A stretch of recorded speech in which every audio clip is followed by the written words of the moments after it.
Assalamualaikum warahmatullahi wabarakatuh. Selamat bertemu kembali dengan pembelajaran trigonometri.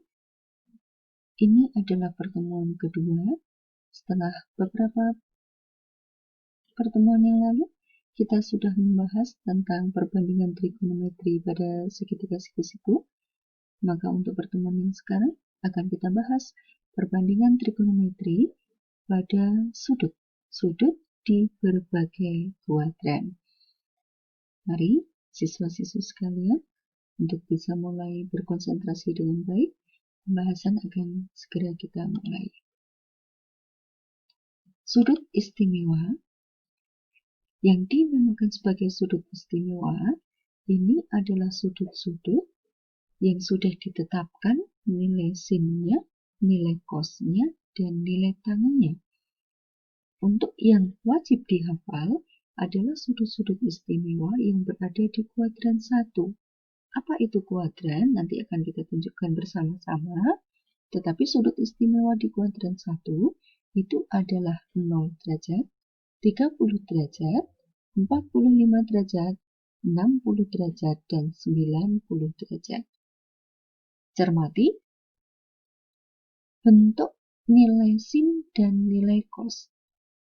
Jika kita cermati, semuanya berbentuk setengah akar, setengah akar, setengah akar semuanya. Nah, di dalam ini ada 0, 1, 2, 3, 4. Dan berkebalikan untuk nilai cos. 0, 1, 2, 3, 4. Sehingga hasil dari sin 0 derajat adalah 0, sin 30 derajat adalah setengah. Misalnya cos 45 derajat adalah setengah akar 2, cos dari 90 derajat adalah 0, dan seterusnya. Sementara nilai tangen didapatkan dari perbandingan nilai sin dibagi nilai cos. Contoh, untuk tangen 0 derajat, sin 0, cos 1, sehingga tangen adalah 0 dibagi 1 yang sama dengan 0. Dan seterusnya sampai dengan sudut 90 derajat ditetapkan dengan cara yang sama. Siswa-siswi yang berbahagia, kita lanjut membahas dari perbandingan ini. Perhatikan untuk topik selanjutnya. Dalam menghafalkan nilai-nilai sudut istimewa di kuadran 1 tadi, kita bisa memanfaatkan jari-jari tangan. Silakan diperhatikan gambar berikut. Nah, ini adalah nilai sinus 0, 30, 45, 60, 90, dan akan berlaku kebalikannya untuk nilai kosinus. Silakan dengan metode apapun, tetapi kita harapkan untuk nilai-nilai yang di kuadran 1, 0 derajat sampai 90 derajat, kita harapkan semuanya bisa dihafal, karena nanti untuk membahas nilai di atas 90 derajat, kalian semua harus hafal nilai-nilai ini. Nah, ini adalah gambaran. Perhatikan, ini adalah bidang koordinat kartesius. Sumbu yang mendatar ini adalah sumbu X. Sumbu yang tegak atau vertikal ini adalah sumbu Y.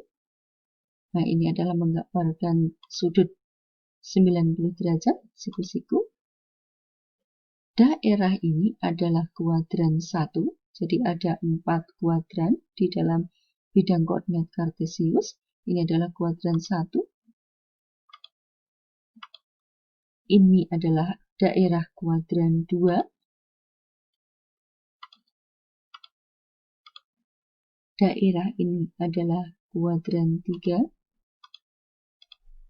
Dan daerah ini adalah kuadran 4. Bisa diperhatikan bahwa kuadran 1, 2, 3, dan 4 ini jalannya adalah berlawanan arah dengan arah jarum jam.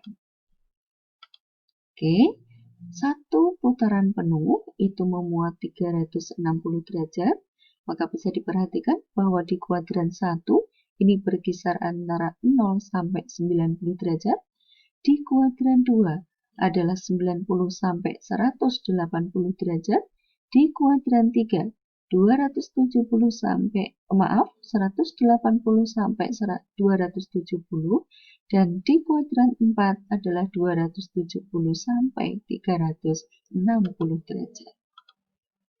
Menggambarkan panjang jari-jari, ini adalah sudut alfa. Nah, bisa kita cermati.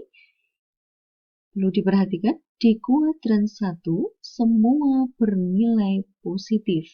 Semua itu artinya nilai sin, cos, dan tangen di kuadran 1 bernilai positif. Di kuadran 2 yang bernilai positif adalah nilai sin. Sementara di kuadran 3 yang bernilai positif adalah tangen, dan di kuadran 4 yang bernilai positif adalah nilai kosinus.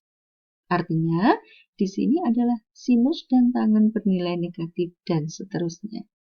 Cara mudah menghafalkan ini, kalian bisa mulai dari sini. Semua sindikat tangannya kosong. Semua sindikat tangannya kosong. Itu adalah cara mudah yang bisa kita gunakan untuk menghafalkan nilai-nilai yang mempunyai nilai positif itu untuk nilai sinus, tangen, atau kosinus. Nah, ini aplikasi dalam penyelesaian soal. Silahkan kita perhatikan.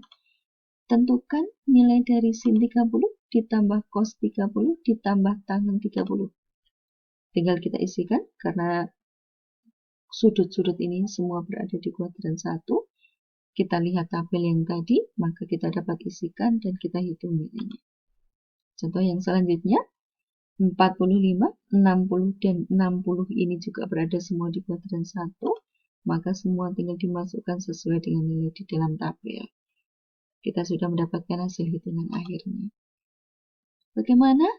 Ketika kalian menemukan sudut di atas 90, maka cermati penyelesaian berikut ini. Contoh pertama. Tentukan nilai dari sin 225. Kita bisa menggunakan metode seperti ini, siswa dan siswi sekalian. Sin 225 itu terbentuk dari sin 180 ditambah 45. Penjumlahan ini akan sama dengan 225. Nilai yang depan ini kalian bisa pilih di antara 90, 180, 270, atau 360. Perhatikan, jika kalian memilih 90 dan 270, bilangan di awal ini adalah 9 dan 27, artinya ini adalah bilangan ganjil, maka nantinya di sini sin harus berubah menjadi cos. Misalnya penyelesaian yang kedua ini bisa kita cermati. Kita memilih 270. Maka yang tadinya sin berubah menjadi cos. Tetapi, jika kalian pilih 180 dan 360, di mana bilangan pertamanya atau awalnya genap, maka tetap sin sebagai sin, cos menjadi cos, tangen tetap menjadi tangen. Contoh ini, kita memilih 180, maka sin tetap sebagai sin. Selanjutnya, sin 180 plus 45 akan sama dengan sin 45 itu sendiri. Sin 45 berapa? Bisa dengan mudah kita tentukan dengan melihat tabel tadi. Atau kalian wajib hafal, yaitu bernilai setengah akar 2. Nah, selanjutnya kita tetapkan tanda negatif. Kita kembali bahwa 225 ini berada di kuadran 3, di mana nilai sin-nya harus bernilai negatif. Maka silahkan sematkan tanda negatif di atas jawaban kita tadi. Nah, selanjutnya contoh. Cos 330 derajat. Ini bisa terbentuk dari 270 yang ditambah 60. Bisa juga terbentuk dari 360 yang dikurangi 30. Ketika kita memilih 270 di mana ini adalah bilangan ganjil, maka cos berubah menjadi sin. Sin berapa? Sin dari 60. Ambil yang belakang. Sin 60 berapa? Sesuai dengan tabel bernilai setengah akar 3. Nah, karena 330 di kuadran 4 di mana nilai cos-nya adalah positif, maka di sini kita sertakan tanda positif. Atau tidak disertakan juga, tidak masalah. Bagaimana ketika kita memilih 360? Karena ini genap, maka cos tetap menjadi cos. Cos berapa? Cos 30. Cos 30 per nilai berapa? Setengah akar 3 juga. Maka dari dua cara ini akan kita dapatkan hasil yang sama. Silahkan untuk latihan soal selanjutnya bisa kalian pilih salah satu di antaranya. Tetapi untuk catatan tangan, untuk tangan ada catatan harus dipilih yang genap saja. 180 atau 360 saja supaya nanti tidak ada perubahan tangan menjadi kotangan dan kita akan bisa menyelesaikan dengan mudah. Nah, ini penerapan ketika soal kita gabungkan, nanti akan bisa kita selesaikan dengan mudah ketika kita memahami metode yang tadi kita jelaskan. Baik, siswa-siswi sekalian, untuk pemahaman kalian lebih dalam, silakan. Ibu sudah menyiapkan 5 soal, silakan masing-masing dikerjakan. Pilih salah satu di antara dua cara yang kalian pahami. Seharusnya baik cara pertama atau kedua, jika hitungan kalian betul, maka hasilnya akan sama. Selamat mencoba.